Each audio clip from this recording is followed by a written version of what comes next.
150 વર્ષ પહેલા ઇંગ્લેન્ડના વેલ્સમાં એક મોટું આંદોલન થયું હતું, જેના કારણે ઘણા મિશનરીઓ ઉત્તર પૂર્વ ભારતમાં સુવાર્તા પ્રચાર માટે આવ્યા હતા.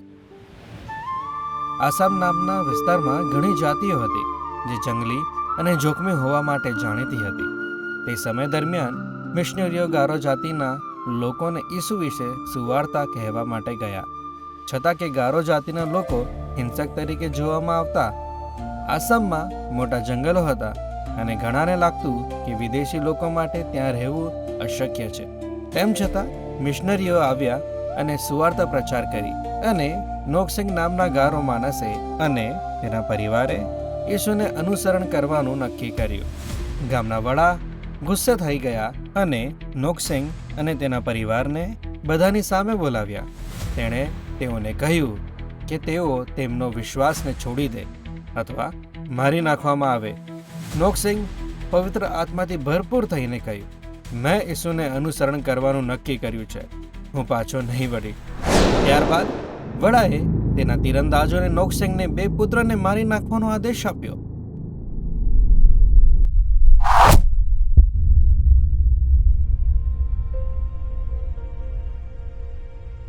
અને તેમના બંને પુત્રને તેમની સામે મારી નાખ્યા. ત્યારબાદ ગામના વડાએ નોક્સિંગને ફરીથી કહ્યું, પોતાનો વિશ્વાસ છોડી દો, નહીં તો તારી પત્નીને મારી નાખીશું. નોક્સિંગે કહ્યું, જો કે મારી સાથે કોઈ ન આવે તો પણ હું ઈસુનું અનુસરણ કરીશ અને પાછો નહીં વળીશ. ગામનો વડા વધુ ગુસ્સે થઈ ગયા અને તેના તીરંદાજોએ નોક્સિંગની પત્નીને મારી નાખ્યું.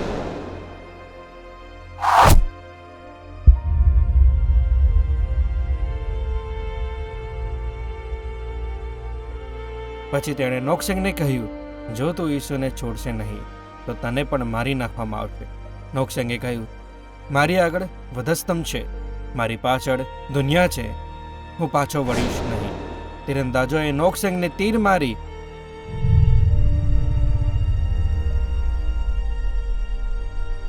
અને તે મરી ગયો.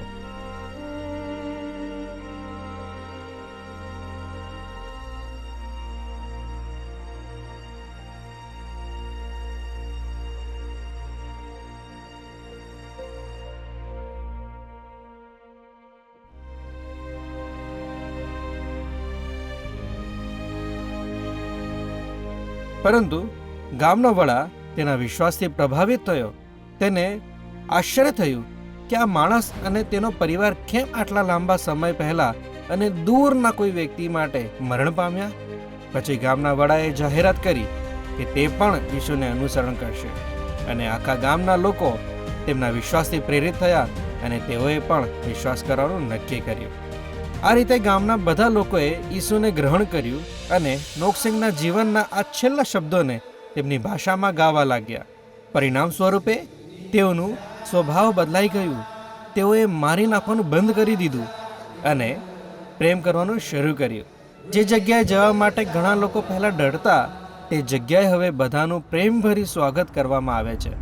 ઘણા વર્ષો પહેલાં સાધુ સુંદરસિંહ નામના ભારતીય મિશનરીએ નોક્સિંગના વિશે અને તેમના છેલ્લા શબ્દોને તથા ગારો જાતિના વ્યક્તિ દ્વારા ગાયેલા ગીતને સાંભળ્યું. ત્યારે તેણે તે શબ્દોને ઇંગ્લિશમાં અનુવાદ કર્યું અને ગીતની રચના કરી.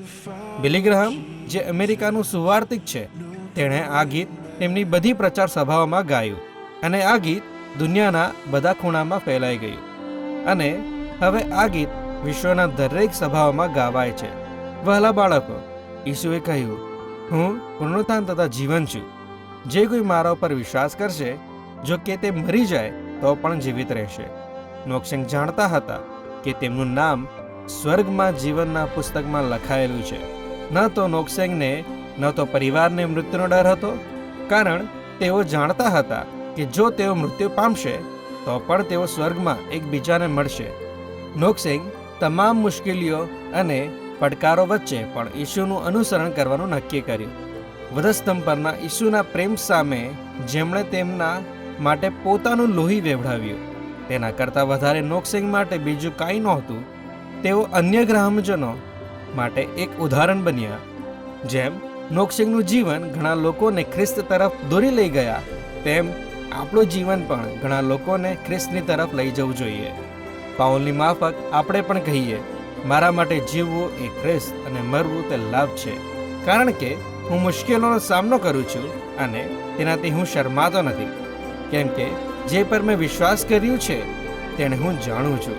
ચાલો આપણે ઈસુનું અનુસરણ કરીએ. ચાલો આપણે નાસી જઈએ અને આ દુનિયાના પાપોને ના કહીએ.